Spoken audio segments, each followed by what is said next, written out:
गैर मुल्की साजिश से मुतल्लिक कोई सबूत नहीं मिला। सिक्योरिटी एजेंसियों ने कौमी इस्लामती कमेटी को आगाह कर दिया। वज़ीर आज़म की सरबराही में इजलास, तीनों सर्विसेज चीफ्स की शिरकत। गुज़श्ता मीटिंग के मिनट्स की तौसीक, एलामिया जारी।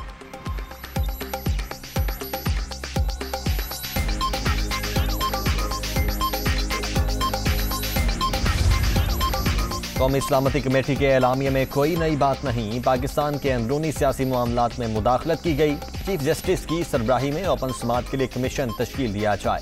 शाह महमूद की प्रेस कॉन्फ्रेंस।